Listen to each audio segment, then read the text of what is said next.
तो आज हम लोग शुरू कर रहे हैं ट्रिगोनोमेट्री। ठीक है, क्लास 10th में आप जितना कुछ पढ़ चुके हैं वो सारा एक बार हम रिवाइज़ करवा देते हैं ताकि आपको इस क्लास में दिक्कत ना हो और अच्छे तरीके से कॉन्सेप्ट समझ में आए। ठीक है, तो ये पहला वीडियो हमारा रिवीजन होगा। जितना भी फॉर्मूला आप तक पढ़ चुके हैं, जितना कुछ भी ट्रिगोनोमेट्री के बारे में आप 10th क्लास में पढ़े थे, वो सारे चीज़ को हम आज बताएंगे। ठीक है, तो चलिए ट्रिगोनोमेट्री, इसका ये दो वर्ड से मिलकर के बना है। पहला ट्राइगोनो और दूसरा मेट्रॉन। ठीक है, ट्राइगोनो का मतलब क्या होता है? ट्राइगोनो का मतलब होता है ट्रायंगल्स, एंड मेट्रॉन का मतलब हो जाता है मेजरमेंट। ठीक है, तो मोटा मोटी अगर आप समझें तो जो ट्रिगोनोमेट्री का मतलब है वो है study of measurements of triangles. बस ट्रायंगल्स के मेजरमेंट्स का स्टडी को हम लोग ट्रिगोनोमेट्री कहते हैं। ठीक है, बहुत ही सिंपल चीज़ है। अब ट्रायंगल्स का जो मेजरमेंट है, तो एंगल नापना हो गया, पेरीमीटर निकालना, एरिया निकालना, बहुत ही बड़ा जो है क्षेत्र है। ठीक है, इसका यूज़ है मेडिकल में, आपका इंजीनियरिंग में, एस्ट्रोनॉमी में, बहुत जगह पर यूज़ है। आप जैसे जैसे बड़े क्लास में जाएंगे तो आपको जो है इसका यूज़ पता चलेगा। और जो लोग इंजीनियरिंग लेते हैं उन लोग के लिए तो बहुत ज़्यादा यूज़ होता है ट्रिगोनोमेट्री का। ठीक है, खैर, तो ये बेसिक मतलब हो गया ट्रिगोनोमेट्री का कि मीनिंग क्या है। अब ट्रिगोनोमेट्री में मेनली हम लोग राइट एंगल ट्रायंगल के बारे में बात करते हैं। ठीक है, राइट एंगल ट्रायंगल में एक एंगल 90 डिग्री होता है। 90 डिग्री के सामने वाले साइड को हाइपोटेनस कहते हैं, बाकी दोनों साइड परपेंडिकुलर और बेस होता है, वो चेंज होते रहता है बेस्ड अपॉन किस एंगल का हम लोग बात कर रहे हैं। जैसे मान लेते हैं कि हम इस एंगल का बात करें तो इसके लिए परपेंडिकुलर ये है P और बेस ये एंगल है ना। परपेंडिकुलर ये हो गया, बेस ये वाला साइड हो गया। ठीक है, ये हो गया अपना थीटा। अगर हम इस एंगल के लिए बात करते हैं तो इसके लिए परपेंडिकुलर ये होता और बेस ये हो जाता। इस तरीके से बेस और परपेंडिकुलर इंटरचेंज होते रहता है, चेंज होते रहता है। ठीक है, अब किसी भी राइट एंगल ट्रायंगल में हम लोग कुछ रेशियोज डिफाइन किए हुए हैं कि P/H जब भी निकालेंगे तो उसको साइन थीटा बोलेंगे, है ना। P/H यानी कि ये साइड का कुछ लेंथ है, मान लेते हैं 4 सेंटीमीटर है, और H मान लेते हैं 8 सेंटीमीटर है, तो 8/4 या फिर P/H का मतलब 4/8। 4/8 क्या आ जाएगा? 1/2। तो जो 1/2 है वो साइन थीटा है, यानी कि इस एंगल के लिए साइन का वैल्यू हो गया 1/4। ठीक है, सो दो साइड्स को डिवाइड जब कर रहे हैं हम लोग, अगर P/H है वो, तो उसको हम लोग साइन थीटा कहते हैं। उसी तरीके से B और H को अगर हम डिवाइड कर लेते हैं, B/H अगर करते हैं तो ये जो आता है इसको कॉस थीटा बोलते हैं। उसी तरीके से P/B अगर करते हैं तो टेन थीटा बोलते हैं। इसका ऑपोजिट अगर हम H/P करें तो उसको नाम दिए हैं कॉसेक थीटा। अगर H/B किया जाए, डिवाइड करें H और B को, तो जो रेशियो आएगा उसको कहेंगे सेक थीटा। और अगर B/P करते हैं तो जो रेशियो आता है उसको बोलते हैं हम लोग कॉट थीटा। ठीक है, तो इस तरीके से 6 रेशियो हम लोग डिफाइन किए हुए हैं। एक हिसाब से ऐसा कह सकते हैं कि ट्रिगोनोमेट्री का ये ABCD है, मतलब बहुत ही बेसिक सा चीज़ है। अगर ये पता नहीं होगा तो फिर ट्रिगोनोमेट्री में कुछ भी नहीं बना सकते, कुछ भी समझ में नहीं आएगा आपको। ओके, सो ये सारी चीज़ आपको याद भी होना चाहिए, और इसको याद करने के लिए बहुत ही सिंपल सा तरीका आपको बताया हुआ था 10th में। इस तरीके से आप याद रखें, पंडित बद्रीनाथ प्रसाद भाई हर हर बम, है ना। तो ये जो P/H है ये हमारा साइन थीटा बन गया, B/H कॉस थीटा बना, और ये जो P/B है टेन थीटा बन गया। ठीक है, साइन कॉस टेन, और इसको उल्टा कर देंगे तो यहाँ कॉसेक सेक कॉट, है ना। उल्टा का मतलब H/P H/B और फिर B/P, तो कॉसेक सेक और कॉट मिल जाएगा। तो इस तरीके से ये 6 रेशियो जो हम लोग को पता है।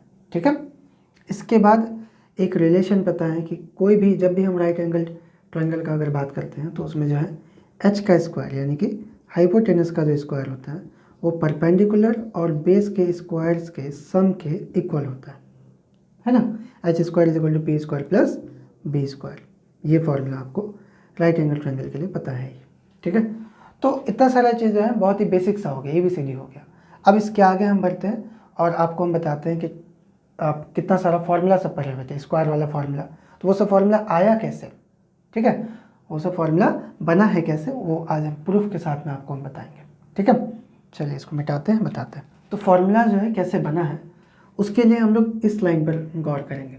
ये जो हमारे पास है H square is equal to P square plus B square, ठीक है। इसी से एक और फार्मूला हम निकाल सकते हैं, देखिए P square is equal to H square minus B square, और फिर उसी तरीके से B square is equal to लिख सकते हैं H square minus B square, ठीक है। इसी लाइन से जो है ये डेरिवेटिव हुआ है।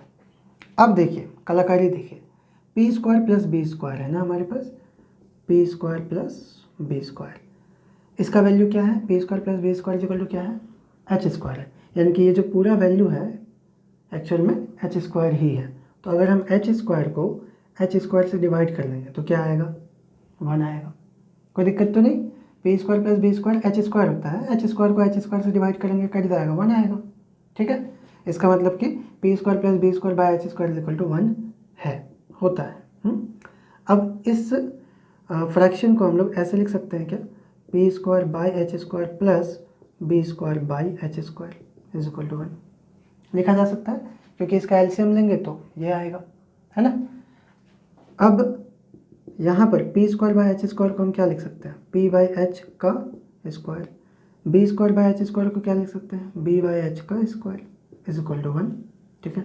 अब देखिए पी बाई एच का मतलब क्या होता है, साइन थीटा, अब पढ़े हुए हैं तो साइन थीटा का स्क्वायर हो गया, ये साइन थीटा हो गया, स्क्वायर का square, plus B by H का मतलब क्या होता है, कॉस थीटा, तो ये कॉस थीटा का स्क्वायर हो गया इज इक्वल टू 1 का 1, ठीक। अब साइन थीटा का स्क्वायर मतलब क्या हो गया, साइन स्क्वायर थीटा, और कॉस थीटा का स्क्वायर मतलब cos square theta is equal to 1। तो ये जो है आपका पहला स्क्वायर वाला फार्मूला आप पढ़े थे 10th में, तो उसका डेरिवेशन ये है, इस तरीके से जो है वो फार्मूला आया, ठीक है। यहाँ सिंस से शुरू करेंगे, सिंस इतना इज इक्वल टू 1 होता है, ये तो 1 होगा ही, ऑब्वियस सा बात है। और ये कहाँ से आया, कैसे दिमाग लगाएगा, तो इस चीज़ को देख करके दिमाग लगाया कि भाई ये वैल्यू और ये वैल्यू तो एक ही है, इक्वल है, तो अगर दोनों को हम डिवाइड करते हैं तो 1 आना चाहिए, आएगा ही, इसका मतलब P square plus B square by H square equal to 1 होगा, ठीक है। सिमिलरली देखिए ये जो सेकेंड लाइन है यहाँ, इसका भी सेम यूज़ करेंगे हम लोग, देखिए H square minus B square, ये पूरा वैल्यू क्या है, पी स्क्वायर के इक्वल है ना। तो अगर इसको और इसको डिवाइड करते हैं तो आंसर क्या आएगा, 1 ही आएगा, ठीक है। तो वही लिखेंगे H square minus B square by P square, H square minus B square by P square is equal to क्या होगा, 1 होगा, क्यों, क्योंकि H square minus B square is equal to P square ही है, ठीक है। यानी कि ये भी पी स्क्वायर और नीचे भी पी स्क्वायर, तो P square by P square is equal to 1, ठीक, ये होगा। तो इससे इम्प्लाई हम लोग कर सकते हैं वही, पी स्क्वायर को जब ये पूरे में डिवाइड है तो दोनों से अलग अलग भी डिवाइड होगा, यानी कि H square by P square minus B square by P square is equal to 1, ठीक है। फिर यहाँ पर H square by P square को हम लिख सकते हैं एच बाई पी का square minus B square by P square को हम लोग लिख सकते हैं बी बाई पी का स्क्वायर इज इक्वल टू 1, ठीक है। अब देखिए एच बाई पी का मतलब क्या होता है, कॉसेक थीटा, तो यहाँ पर जो है कॉसेक थीटा आ जाएगा, इसका square minus B by P का मतलब क्या होता है, कॉट थीटा, तो ये कॉट थीटा हो जाएगा, कॉट थीटा का स्क्वायर इज इक्वल टू क्या, 1। अब कॉसेक थीटा का स्क्वायर मतलब cosec square theta minus cot theta का स्क्वायर मतलब cot square theta is equal to 1। So ये हमारा दूसरा फॉर्मूला हो गया, ठीक है। उसी तरीके से ये जो तीसरा लाइन है इसको यूज़ करेंगे हम लोग, ठीक है। तो क्या है, H square minus P square by B square कर लेते हैं, H square minus P square by B square is equal to क्या आएगा, 1 आएगा, क्यों, क्योंकि H square minus P square is equal to B square होता है, तो ये भी बी स्क्वायर और नीचे भी B square by B square cut करके 1 आया, ठीक है। अब इसको हम लोग तोड़ेंगे, जैसे इधर बनाए सेम तरीके से, H square minus P square by यहाँ भी बी स्क्वायर और यहाँ पर भी B square is equal to 1, ठीक है। माइनस को बीच में लिख लीजिए। अब H square by B square को हम लोग एच बाई बी का स्क्वायर लिख सकते हैं, एच बाई बी का स्क्वायर माइनस ये पी बाई बी का स्क्वायर लिख सकते हैं इसको, ठीक है, is equal to 1। H by B का मतलब क्या हो गया, सेक थीटा का square minus P by B का मतलब क्या हो गया, टेन थीटा का स्क्वायर इज इक्वल टू 1। अब इसका क्या मतलब हुआ, इसका मतलब हो गया कि सेक थीटा का स्क्वायर मतलब sec square theta minus tan theta का स्क्वायर मतलब tan square theta is equal to 1। तो ये जो है हमारा थर्ड फॉर्मूला हो गया, है ना, 1 2 3, ये 3 जो है स्क्वायर वाला फॉर्मूला हम देखे थे, ठीक है। अच्छा, इन सब के बावजूद ये 3 रिलेशन का यूज़ करके 3 स्क्वायर का फॉर्मूला निकाल लिए, उसके बावजूद देखिए sine theta is equal to क्या था, पी बाई एच था, और cosec theta is equal to क्या था, एच बाई पी था। ये दोनों अपोजिट है एक दूसरे का, है ना, दोनों अपोजिट है, उल्टा है। तो अगर इसको मल्टीप्लाई करेंगे तो देखिए पी कट जाएगा, एच और एच कट जाएगा, यानी कि इन दोनों का मल्टीप्लिकेशन 1 आएगा, है ना। मतलब क्या हो गया कि sine theta into cosec theta is equal to 1, है ना। कैसे 1 होगा देख लेते हैं आप यहाँ पे, साइन थीटा क्या है, पी बाई एच है, इंटू कॉसेक थीटा क्या है, एच बाई पी है, एच और एच कटा, पी और पी कटा, क्या आया 1, ठीक। मतलब कि जितना भी रेशियो अपोजिट में है उनको अगर मल्टीप्लाई करते हैं तो आंसर 1 आएगा। तो sine theta into cosec theta is equal to 1 हो गया। उसी तरीके से हमारे पास cos theta into sec theta is equal to 1 आएगा, और tan theta into cot theta is equal to भी 1 आएगा। तो ये 3 भी फॉर्मूला जो है आप पढ़ लेते हैं। तो टोटल कितना फॉर्मूला हो गया, 1 2 3 और 3 6 फॉर्मूला, ठीक है। इसके सिवाय देखिए अगर साइन और कॉस को डिवाइड करते हैं तो क्या आता है, sine theta by cos theta is equal to क्या होगा, साइन थीटा का वैल्यू क्या है, P by H, divide cos theta का वैल्यू क्या है, बी बाई एच। ये एच और एच कैंसिल हो जाएगा, क्या बचा, P by B. P by B का मतलब क्या हो गया, टेन थीटा, है ना। इसका मतलब साइन और कॉस को डिवाइड करते हैं तो टेन थीटा आता है, यानी कि tan theta is equal to sine theta by cos theta है फॉर्मूला। ये भी एक फॉर्मूला हो गया। अब टेन का उल्टा क्या होता है, कॉट होता है अपोजिट में, तो cot theta is equal to, अब जब ये पलट गया तो ये भी पलट जाएगा, कॉस बाई साइन हो जाएगा, cos theta by sine theta. तो ये जो है अपना नया 2 फॉर्मूला हो गया। इस तरीके से टोटल आप 8 फॉर्मूला पढ़े थे 10th में, है ना, 1 2 3, 3 यहाँ पे 6 हो गया और 2 यहाँ पे 8, ठीक। ये तो बेसिक चीज़ है ही, H square equal to P square plus B square, इसी का यूज़ करके ये 3 स्क्वायर वाला फॉर्मूला आया। और साइन कोस का जो डेफिनेशन था हम लोग का, sine theta cosec theta tan theta cot theta इन सब का, उस डेफिनेशन को देखते हुए भी हम लोग ये समझे कि भाई अगर इसको अपोजिट वाले को मल्टीप्लाई करते हैं तो आंसर 1 आता है, यानी कि वो भी अपने आप में एक फॉर्मूला बना देता है हम लोग का, 3 फॉर्मूला वहाँ से मिल जाता है, ठीक है। और फिर ये देखिए कि साइन थीटा कॉस थीटा को अगर डिवाइड करते हैं तो जो आंसर मेरे पास टेन थीटा होता है, यानी कि टेन थीटा का अपने आप में एक फॉर्मूला हो जाता है कि साइन बाई कॉस। तो tan theta is equal to sine theta by cos theta. अब इसी का उल्टा cot theta is equal to cos theta by sine theta. तो ये 8 फॉर्मूला जो है आपको पता चलेगा, ठीक है। चलिए आगे बताते हैं। तो ये 8 फॉर्मूला हो गया। अब इसके बाद कॉम्प्लीमेंट्री एंगल का फॉर्मूला बता देते हैं, ठीक है। देखिए ये ट्राइंगल है मेरे पास, राइट एंगल्ड ट्राइंगल, इसमें ये है मेरा 90 डिग्री और ये थीटा, ठीक है। तो ये 90 ये थीटा है, तो ये एंगल क्या हो जाएगा, 90 माइनस थीटा। कैसे, जैसे मान लेते हैं कि अगर ये मेरे पास 30 डिग्री है, ठीक है, तो ये वाला एंगल कितना होगा, 90 से 30 को माइनस करेंगे 60 डिग्री होगा। क्यों 90 से माइनस करें, क्योंकि ये दोनों एंगल मिल करके 90 डिग्री होगा, है ना। ये 90 है, तीनों एंगल का सम 180 होता है, तो बाकी जो एंगल बचा ये दोनों का सम 90 ही होगा ना, तब ना 90 90 180 होगा। अब इस 90 में से अगर ये 30 है तो ये 60 होगा, यानी कि अगर पहला हमको पता है तो दूसरा निकालने के लिए क्या करेंगे, पहले को 90 से माइनस कर देंगे। तो अगर पहला मेरा थीटा है तो दूसरा जो एंगल है वो 90 माइनस थीटा हो जाएगा, सिंपल है। अब इसको ए मान लेते हैं, इसको बी मान लेते हैं, इसको सी मान लेते हैं, ठीक है। अब देखिए साइन 90 माइनस थीटा निकालते हैं, साइन 90 माइनस थीटा, ठीक है, यानी कि इस एंगल के लिए पी बाई एच। तो इसके लिए पी क्या है, बी सी है, और एच क्या है, ए सी है, बी सी बाई ए सी, ठीक है। अब बी सी बाई ए सी इस थीटा के लिए क्या है, इसके लिए बी सी बी है ना, बेस है, और ए सी क्या है, एच है, तो बी बाई एच हो गया। बी बाई एच का मतलब क्या हो गया, कॉस, तो ये कॉस थीटा हो गया। मतलब ये हो गया कि भाई sine 90 minus theta is equal to cos theta होता है, ठीक है। अब इसका उल्टा सेम उसी तरीके से हम निकालेंगे, तो आप खुद से निकाल सकते हैं, cos 90 minus theta is equal to क्या आएगा, साइन थीटा आएगा। ये तो फॉर्मूला यहाँ पर हो गया।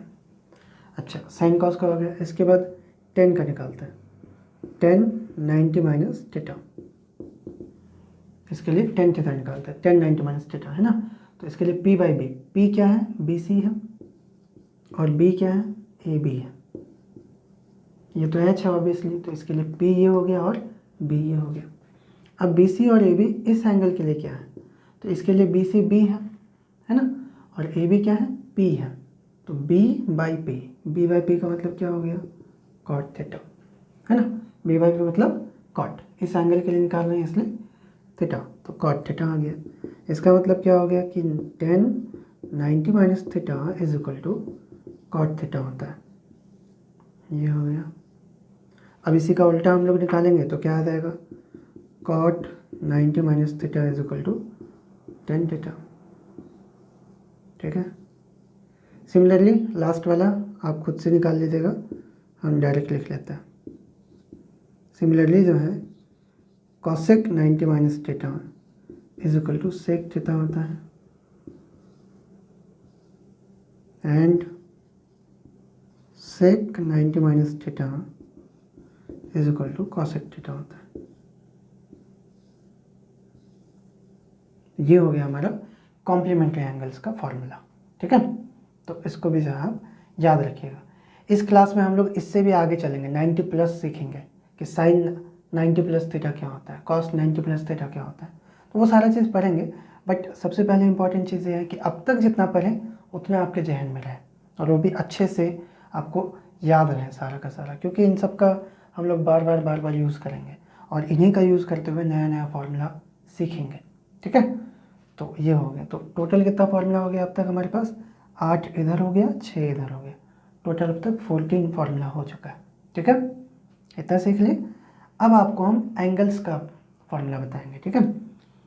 जैसे मान लेते हैं कि, चलिए इसको मिटा लेते हैं। तो अभी तक मैं जितना फार्मूला पढ़े वो सारा जो हम साइड में यहाँ पे लिख लिए, ठीक है। Sine square theta plus cos square theta is equal to 1, ये 8 फार्मूला यहाँ तक, ठीक। उसके बाद जो है आप ये पढ़िए कि भाई कॉम्प्लीमेंट्री एंगल्स का फार्मूला क्या होता है, ठीक। इतना हो गया।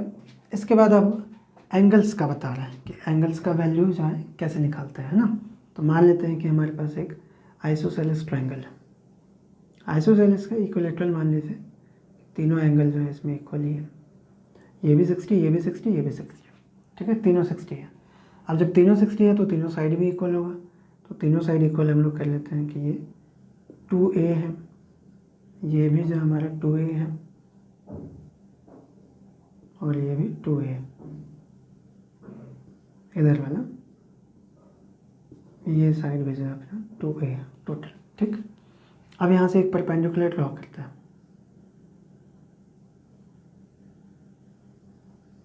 ये परपेंडिकुलर ड्रॉ कर लिए, तो जो परपेंडिकुलर है इस साइड को 2 इक्वल पार्ट्स में डिवाइड कर लेना। आप कॉन्ग्रुएंसी में पढ़े हुए हैं वो सब चीज़, ठीक है, तो उतना हम डिटेल में अभी नहीं बताएंगे। तो ये 2 इक्वल पार्ट्स में डिवाइड होगा, मतलब ये वाला पोर्शन ए हो जाएगा, ठीक है, और ये वाला पोर्शन भी ए हो जाएगा, ऐसा हो गया, ठीक। अब इसको नेम कर लेते हैं, यहाँ ए कर लेते हैं, यहाँ बी कर लेते हैं, यहाँ सी कर लेते हैं, और ये जो पॉइंट है बीच में ये क्या है, एम है, ठीक है।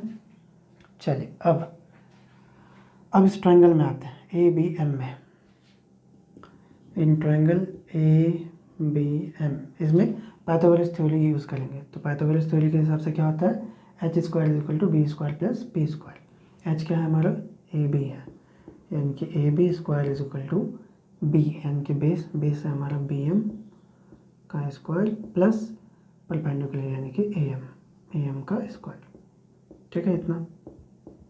अब देखिए ए बी का वैल्यू क्या है हमारे पास, 2a है, तो 2a का स्क्वायर है ना, ये वाला बी एम क्या है, ए है, ए स्क्वायर प्लस ए हम नहीं पता है, उसको वैसे ही रख देंगे। कितना आ जाएगा यहाँ पर 4a स्क्वायर, ये a स्क्वायर होगा इधर आएगा माइनस हो जाएगा, is equal to am square. यहाँ 3a स्क्वायर बचेगा, ये स्क्वायर इधर आएगा तो रूट हो जाएगा, इज इक्वल टू am। इसको सॉल्व करेंगे तो यहाँ √3a is equal to am हो जाएगा, है ना। यानी कि am का जो वैल्यू है वो कितना आ गया, √3a यूनिट। मतलब ये वाला जो पोर्शन है ये हो गया √3a, यहाँ से यहाँ तक, ठीक है, ये जो हाइट है, ठीक। अब देखिए सारा एंगल क्या था हमारा 60 डिग्री का था, है ना, तो ये एंगल हमारा 60 हो गया, ये भी 60 हो गया और ये ऊपर भी 60। अब ये दोनों एंगल, ये दोनों ट्रायंगल तो कॉन्ग्रुएंट है ना। जब कॉन्ग्रुएंट है तो ये 60, ये 90 और ये वाला जो पूरा 60 है आधा आधा हो जाएगा, 30 और 30। कॉन्ग्रुएंसी का यूज़ नहीं भी करेंगे तो ऐसे भी आप निकाल सकते हैं, 90 + 60 150 हो गया और इधर बचा 30, है ना, 30 डिग्री हो गया। बस अब हम लोग आगे काम करेंगे। अब 60 डिग्री का वैल्यू निकालते हैं, जैसे साइन 60 निकालते हैं तो साइन 60 क्या आ जाएगा, साइन 60 मतलब साइन थीटा का वैल्यू क्या होता है, p/h होता है। तो p क्या है इसके लिए, am है और h क्या है, ab है, तो am/ab। am का वैल्यू क्या है √3a, ab का वैल्यू है 2a, a और a कट जाएगा, क्या बचा √3/2। इसी का उल्टा साइन 60, साइन का उल्टा क्या होता है कॉसेक, तो कॉसेक 60 क्या आ जाएगा, इसको पलट देंगे 2/√3 हो जाएगा, ठीक है। अच्छा cos 60 निकालते हैं, cos 60, तो cos का क्या होता है b/h, तो 60 के लिए b क्या है, bm है और h क्या है, ab है, तो bm/ab। bm का वैल्यू क्या है, a है, बाई ab कितना है 2a है, a और a कट जाएगा, क्या बचा 1/2 कॉमा। अब cos 60 का उल्टा निकालेंगे sec 60, तो क्या हो जाएगा 1/2 का 2/1 हो जाएगा, 2/1 मतलब 2/1 छुपा हुआ रहता है।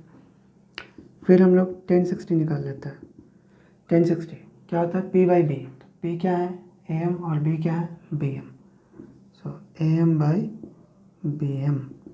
am का वैल्यू क्या है √3a, बाई bm का वैल्यू क्या है a और a कट जाएगा, क्या आ गया √3। इसका उल्टा निकालेंगे cot 60, ये √3/1 है, पलटेगा तो 1/√3 हो जाएगा, हो गया। तो बहुत ही आसान तरीके से जो आपने 60 डिग्री का सारा वैल्यूज आ गया। अब 30 का निकाल लेते हैं, तो साइन 30 डायरेक्ट वैल्यू पुट कर लेते हैं, p/h ना, तो p क्या है a है और h 2a है, a/2a कटेगा a और a, तो क्या आ जाएगा 1/2। इसका उल्टा करेंगे cosec 30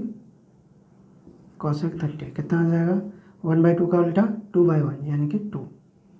फिर cos 30 क्या होता है b/h, तो p ये है, b हमारा ये हो जाएगा यानी कि √3a और h क्या है 2a, तो √3a/2a, a और a कटा √3/2। cos का उल्टा करेंगे sec 30 का वैल्यू क्या आ जाएगा 2/√3, ठीक है। लास्ट tan 30 निकाल लेते हैं, tan 30 क्या होगा p/b, 30 के लिए p है हमारा a और b क्या है ये √3a यानी कि a/√3a, a और a कट जाएगा 1/√3। इसको पलटेंगे तो ये हो जाएगा cot 30 का वैल्यू हो जाएगा √3, है ना, 1/√3 पलटेगा √3/1 छुप जाएगा तो सिर्फ √3। तो इस तरीके से 60 और 30 का वैल्यू आपको पता चलेगा, है ना। इसको याद रखने का तरीका कैसे है, ऐसे याद रखते हैं, जब 60 का बारी आता है पहले 30 से शुरू करते हैं, 30 का जब होता है तो इसमें चलता है हाफ √3/2 1/√3, ये पूरा एक साथ हाफ √3/2 1/√3, और फिर इसका उल्टा करेंगे तो पलट देंगे, उतना तो आपको पता है ना, हाफ √3/2 1/√3। जब 60 का बारी आएगा तो ये √3/2 ऊपर जाएगा 1/2 नीचे आ जाएगा, यानी कि √3/2 1/2 √3 ऐसा हो जाएगा, है ना, √3/2 1/2 √3। तो ऐसा करके याद रखते हैं, हाफ रूट 3/2 1/√3, फिर रूट 3/2 1/2 √3, ऐसा। ठीक है, देखिए याद रखने का अपना अपना तरीका है, आपको जैसे भी याद होता है याद कीजिए, लेकिन याद करना पड़ेगा। ओके, प्रूफ हम बता दें आपको, 60 डिग्री और 30 डिग्री का बता दें। अब 45 डिग्री का बताते हैं। 45 डिग्री में देखिए क्या करेंगे। 45 डिग्री के लिए हम लोग एक राइट एंगल ट्रायंगल लेंगे इस तरीके से कि वो आइसोसेलेस है। आइसोसेलेस मतलब ये वाला साइड और ये वाला साइड इक्वल है, दोनों साइड जब इक्वल है तो ये एंगल और ये एंगल भी इक्वल होगा। ठीक है, तो अगर ये 90 है और ये दोनों इक्वल है, ठीक, तो इन दोनों का वैल्यू कितना होगा 45। सिंपल चीज़ है ना, 45 दोनों हो जाएगा। ओके, तो अब मान लेते हैं कि ये वाला साइड हमारा ए है, ठीक, और ये वाला साइड भी ए हो जाएगा। क्यों? क्योंकि ये साइड और ये साइड इक्वल है। ठीक है, तो अब इसमें पाइथागोरस थ्योरम अप्लाई करेंगे हम लोग, A B C. So in triangle A B C, Pythagoras theorem से A C square is equal to क्या हो जाएगा, A B square plus B C square. A C square is equal to, A B का value क्या है, ए है, और B C का भी वैल्यू ए है, यानी कि A square plus A square. So A C square is equal to हो गया 2a स्क्वायर, A C is equal to हो गया √2a स्क्वायर, जो सॉल्व होकर के बन जाएगा √2a, है ना, यूनिट। तो ये जो ए सी है ये कितना हो गया √2a, ऐसा हो गया। ठीक है, तो बस अब हम लोग सारा वैल्यू निकाल लेते हैं। So for angle C, angle C से हम बात करें, ए से बात करें, बात तो वही आएगा, बट एक हम डिफाइन कर देते हैं कि भाई हम सी पर काम कर रहे हैं। तो फॉर एंगल सी साइन 45, ठीक है, इसके लिए साइन 45, तो क्या होता है P/H। P क्या हो जाएगा ए बी, और H क्या है ए सी। ए बी का वैल्यू क्या है ए है, और ए सी का वैल्यू क्या है √2a। ए और ए कट जाएगा, क्या बचेगा 1/√2। ये हो गया साइन 45 का वैल्यू। इसको पलटेंगे तो कॉसेक 45 का वैल्यू पता चलेगा। 1/√2 का उल्टा √2/1, बाई 1 से पावर आएगा, यानी कि कॉसेक 45 का वैल्यू √2 हो गया। अच्छा, कॉस 45 क्या होता है B/H, तो इसके लिए P ये है, B ये है, BC, और H तो अपने AC है, यानी कि BC/AC। BC का वैल्यू हो गया A और AC का वैल्यू हो गया √2a। A और A कटा, वही बात फिर से 1/√2। इसको पलटेंगे तो आ जाएगा हमारे पास सेक 45 डिग्री, इसका भी वैल्यू हो जाएगा √2, है ना, 1/√2 का उल्टा √2। Last tan 45, tan 45 is equal to क्या होता है P/B, तो इसके लिए P क्या है AB है, और B क्या है BC है, तो AB/BC। AB भी A है, BC भी A है, कटेगा 1। उसी तरीके से cot 45, इसका उल्टा करेंगे 1 ही आएगा, 1/1 फिर 1/1, बाय 1 से हो जाएगा तो 1 ही हो जाएगा। तो इस तरीके से 45 डिग्री का जो ये सब वैल्यू है, इसको याद कैसे रखते हैं 1/√2 1/√2 1, सिंपल। और फिर इधर का तो ये ऑपोजिट होता है, वो पता ही है। ठीक है, तो अब तक जो है आप वैल्यू देख लीजिए किसका, 30 डिग्री का, 45 डिग्री का और 60 डिग्री का, इतना हो गया। अब नेक्स्ट आपको हम 0 डिग्री और 90 डिग्री का बता देते हैं। ठीक है, अब एक चीज़ देखिए, 30 देखे, 45 देखे, 60 देखे, 75 डिग्री का नहीं आया, है ना, 105 120 135 175 360, तो उन सब चीज़ का जो है हम लोग यही 11th क्लास में ही पढ़ेंगे। इसलिए तो आज के क्लास में आपको हम पहले सारा बता दे रहे हैं, ताकि 11th में जैसे हम इन सब चीज़ का रेफरेंस देंगे या इनका हम वैल्यू पूछेंगे तो फिर आप उस समय मतलब आपको अजीब ना लगे। ठीक है, आपको पता हो कि हाँ हमको आता है, तो आप अच्छे से जो है आगे चल के समझ पाएंगे। चलिए 0 और 90 का बताते हैं। अब देखिए किसी ट्रायंगल में 0 डिग्री एंगल कब बनेगा। देखिए ये मान लेते हैं कि मेरा बेस है, BC है सपोज करता है, ठीक है, और इधर में AB है ऊपर में कहीं पर, ठीक, A है साइड में ही मान लेते हैं यहाँ पर है। तो जो ये एंगल है मेरा 30 डिग्री या 40 डिग्री या 60 डिग्री का एंगल होगा। ठीक है, अब इसको अगर 0 करना है तो क्या करना पड़ेगा, ये जो साइड है इस साइड को नीचे लाना पड़ेगा, है ना, इस साइड को उठा करके जो है नीचे लेके आना पड़ेगा इस तरीके से। तो मान लेते हैं कि यहाँ पर जो मेरा पॉइंट था A, तो वो पॉइंट क्या हो जाएगा, जब ये साइड नीचे जाएगा इस तरीके से तो ये पॉइंट जो है आकर के सीधे सी पर गिरेगा, यानी कि सी और ए कोइंसाइड कर जाएगा, और तब जो है ये जो एंगल बी है 0 हो जाएगा, है ना। यानी कि यहाँ पर जो है ए आ जाएगा आपका। तो ऐसे लिख देते हैं हम यहाँ पे, for angle B is equal to 0, angle B is equal to 0, ये जो ए बी साइड है हमारा, ऐसे कर लेते हैं ना, इसको डॉट डॉट करके दिखाई देता है, ठीक है। ये जो ए बी साइड है उसको चले जाना होगा सी पर। A must coincide with point C, ठीक है। ये जो पॉइंट ए है उसको सी के साथ में कोइंसाइड करना ही पड़ेगा। उठ करके जब तक यहाँ पर नहीं आएगा, यहाँ पर, तब तक जो एंगल भी हमारा 0 नहीं होगा। ये वाला साइड पूरे तरीके से ऐसे 0 मतलब यहाँ पर आ गया तो जो एंगल बी का वैल्यू है वो 0 हो गया। लेकिन अगर ये थोड़ा सा भी ऊपर रहा तो एंगल बी का वैल्यू कुछ ना कुछ होगा, 10, 15, 20, 30, 40, 60 या कुछ भी हो। लेकिन अगर वो पूरे तरीके से यहाँ आ जाता है तो जो एंगल बी हमारा 0 हो जाता है, ठीक है। तो जब एंगल बी अगर 0 हो गया तो ये जो ए बी है वो क्या हो गया, कोइंसाइड हो गया बी सी के साथ में। इसका मतलब ए बी का जितना लेंथ होगा उतना ही लेंथ बी सी का भी होगा, दोनों इक्वल होगा। Implies A B is equal to B C, and ये जो ए सी रहा, ए सी भी क्या हो जाएगा, 0 हो जाएगा, क्योंकि ए सी का तो अब कुछ लंबाई रहा ही नहीं, है ना। ए तो पूरी तरीके से यहाँ पर सी पर आ गया, तो ए और सी के बीच का जो दूरी है कुछ भी नहीं रहा, यानी कि 0 यूनिट हो गया, ठीक है। तो लेट कर लेते हैं, ए बी और बी सी जो है हमारा ए यूनिट है, ठीक। और ए सी तो पता है ही 0 डिग्री है। अब for angle B we have, P क्या हो जाएगा बी के लिए, है ना। ये एंगल बी है हमारा, इसके लिए पी क्या होता, ए सी होता। ए सी का मतलब क्या, 0 यूनिट। बी क्या है, बी हमारा बेस, यानी कि ये, है ना। बी जो है बेस, यानी कि ये वाला पॉइंट बी सी ले लेंगे। बी सी क्या आ जाएगा हमारे पास, बी सी को क्या माने हैं, ए यूनिट माने, तो ए यूनिट। और एच हाइपोटेनस, ये वाला, अगर यहाँ पे 90 डिग्री बन रहा होता तो हमारा हाइपोटेनस ये होता, ठीक है। ए बी का वैल्यू क्या, ए यूनिट, ठीक है। कहने का मतलब है कि अब कहीं ना कहीं तो 90 बनता ही बनता है ना। तो इसको तो हम 0 डिग्री माने हुए हैं, तो ये मान लेते हैं कि भाई ये 90 है। अब अगर ये 90 है तो इसके अपोजिट में ये एच है, बाकी ये पी हो गया, ये बी हो गया। पी बी एच कुछ ना कुछ तो कहीं ना कहीं तो मिलेगा ही ना हमको। एच फिक्स रहेगा, बाकी पी भी तो चेंज होगा बी के हिसाब से। तो बी के लिए पी हमारा ए सी हो गया और बी बी सी हो गया, तो एच ए बी हो गया।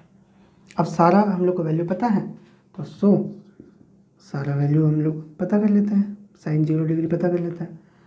साइन का मतलब क्या होता है, पी बाई एच। पी क्या है हमारे पास, 0 बाई ए, है ना। अब 0 बाई ए का मतलब क्या हो गया, 0 बाई ए का मतलब होगा कि ए से 0 को डिवाइड देना है, यानी कि ए को किसी चीज़ से मल्टीप्लाई करना है, मल्टीप्लाई करके 0 आना चाहिए। तो 0 से मल्टीप्लाई कर लेंगे, ए को 0 से मल्टीप्लाई करेंगे तो 0 आएगा, कट जाएगा, यानी कि 0 बार में से हमारा ए से 0 कट जाएगा, मीन्स यहाँ पर वैल्यू होगी 0। तो जो साइन 0 का वैल्यू है वो क्या है, 0 है। इसका उल्टा कॉसेक 0 का वैल्यू, तो कॉसेक का वैल्यू क्या हो जाएगा, साइन का वैल्यू का उल्टा होगा। तो ये क्या है, 0 बाई 1 है, इधर हो जाएगा 1 बाई 0। 1 बाई 0 क्या होता है, अनडिफाइंड होता है, क्योंकि आप 0 से किसी भी नंबर को डिवाइड नहीं कर सकते, है ना। देखिए 1 बाई 0, 0 से 1 को डिवाइड करेंगे, यानी कि 0 को किसी नंबर से मल्टीप्लाई करें और मल्टीप्लाई करने पर 1 आए, तो पॉसिबल है नहीं। 0 के लिए 0 को तो किसी से भी मल्टीप्लाई करेंगे तो आंसर हमारा कुछ आएगा ही नहीं। मतलब 0 को अगर हम किसी नंबर से मल्टीप्लाई करेंगे तो आंसर हमेशा 0 ही आएगा, 1 तो आएगा नहीं, तो ये डिवाइड पॉसिबल नहीं है। हाँ, कोई स्टूडेंट ये दिमाग लगा सकता है कि सर आप एक काम कीजिए, 0 को जो है ना 1 बाई 0 से मल्टीप्लाई कर लीजिए, ठीक है। तो ये 0 कट जाएगा, 1 आ जाएगा, तो 1 बाई 0 से आप लगा दीजिए। नहीं, देखिए 1/0 भी आखिरकार कुछ ना कुछ वैल्यू ही है, और उसमें भी ये देखिए 1/0 है, 0 से फिर 1 को डिवाइड करना है, तो वो भी तो पॉसिबल है ही नहीं ना, तो ये तो नंबर एग्जिस्ट ही नहीं करता है, तो अब उससे मल्टीप्लाई कैसे करेंगे। कहने का मतलब ये हो गया, ये अपने आप में अनडिफाइंड हो जाता है, बात समझे, इसीलिए जो 1/0 हमारा अनडिफाइंड है। खैर उस पर फिर जो हम लोग किसी और वीडियो में डिस्कस कर लेंगे। फिलहाल के लिए cosec 0 का वैल्यू अनडिफाइंड हो गया। अच्छा cos 0 निकालते हैं। cos 0 का मतलब क्या, b/h। b क्या है, a है, और h क्या है, a है, कटेगा 1। इसका उल्टा करेंगे sec 0, 1 का उल्टा 1/1 का उल्टा फिर से 1/1 यानी कि 1 ही आएगा। अच्छा tan 0 निकालते हैं। tan में क्या होता है, p/b। p क्या है हमारे पास, 0 है, और b क्या है, a, 0/a, 0 आएगा। इसका उल्टा करेंगे cot 0, तो 0/1 का उल्टा 1/0, 1/0 मतलब अनडिफाइंड। तो इस तरीके से जो है 0 का ये वैल्यू सब आता है। इसको याद रखने का तरीका 0 1 0 सिंपल में है ना, 0 1 0 साइन cos tan, इसका उल्टा करेंगे cosec sec cot आ जाएगा। ठीक है, तो ये था आपका 0 डिग्री का वैल्यू। अब 90 के बारे में बताते हैं। अब देखिए मान लेते हैं कि वही जो 0 डिग्री हम लोग जैसे बनाए थे, ये BC था और यहाँ पर जो है अपना पॉइंट A है। ठीक है, तो अगर 90 डिग्री बनाना है तो A को उठा करके क्या करना पड़ेगा, यहाँ से उठा करके ऊपर लेके जाना पड़ेगा, है ना, इस तरीके से कि भाई आप ऊपर जाइए, और ऊपर भी कहाँ पर, यहाँ पर अगर वो आ जाता है तो जो है A से ये परपेंडिकुलर हो जाएगा और B पर अपना 90 डिग्री का एंगल बन जाएगा। लेकिन इसके चक्कर में होगा क्या, देखिए जब ये पॉइंट ऊपर जाएगा ना, जैसे मान लेते हैं कि ये है अपने पास, ये जब ऊपर जाएगा तो ये जो पॉइंट C है ये धीरे धीरे खिसकते हुए आपका यहाँ पर आ जाएगा, B पर आ जाएगा। ठीक है, पॉइंट C B पर मिल जाएगा। ठीक, तो C must coincide with B। अब जब C पूरे तरीके से B पर आ गया है ना, C जो है अपना B पर आ गया यहाँ पर, तो B और C का जो दूरी है, यानी कि ये जो पॉइंट है, यही पॉइंट B है, यही पॉइंट C भी है, तो BC का जो दूरी हो जाएगा वो क्या हो जाएगा, 0 हो जाएगा। तो 0 पूरा मतलब जो डिस्टेंस है दोनों के बीच का वो खत्म हो जाएगा। ठीक है, ये जैसे जैसे ऊपर जाएगा ना, ये C जो है इधर खिसक जाएगा। ठीक है, तो BC के बीच का दूरी जो है खत्म, 0 हो गया, और AB और AC ये दोनों डिस्टेंस इक्वल हो जाएगा, क्योंकि AB जितना है, अब यही पॉइंट पर तो C भी है ना, तो AB और AC क्या हो जाएगा, इक्वल हो जाएगा, and AB is equal to AC, ये दोनों इक्वल हो जाएगा। मान के चलते हैं कि वो A है, A unit, just say. So for angle B is equal to 90 degree we have angle B के लिए हमारे पास P, B और H क्या है। सबसे पहले तो H डिफाइन कर लेते हैं। तो H क्या होता है 90 के सामने, यानी कि AC है ना, तो AC और AC का वैल्यू क्या है, A है, A।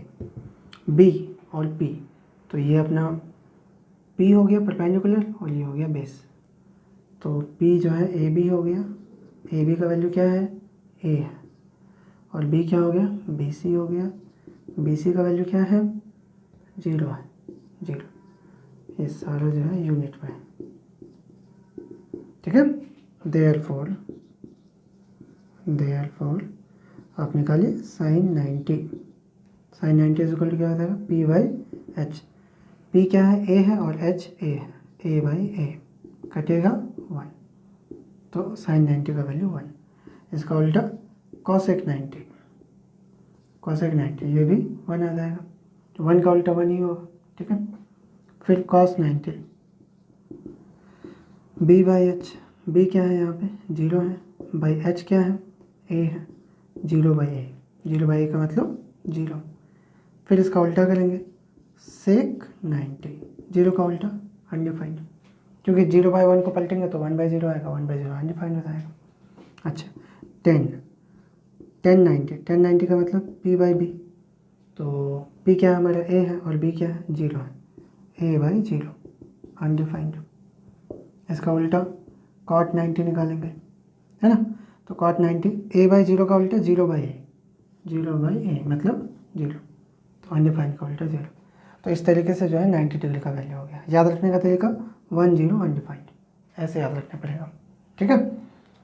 तो ऑन दिस वे आपको हम 0 डिग्री, 0, 30, 45, 60 और 90 डिग्री इन सब का जो है ट्रिगोनोमेट्रिक वैल्यूज़ का प्रूफ बता दिए, ठीक है। अब एक लाइन से उन सारे वैल्यूज़ को, ठीक है। अब हम टेबल बना देते हैं सारे वैल्यूज़ का।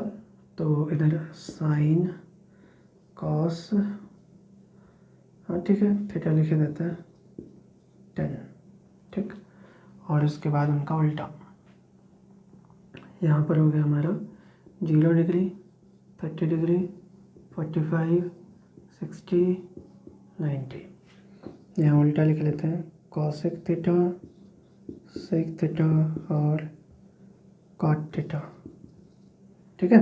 चलिए 0 का क्या होता है, 0, 1, 0। 30 का क्या होता है, हाफ √3/2, 1/√3। 45 का क्या होता है, 1/√2, 1/√2, 1। 60 का क्या होता है, इसको पलटते हैं ना, ये दोनों एक्सचेंज हो जाता है, तो √3/2 हाफ, और यहाँ पर जो है √3/2 हाफ √3।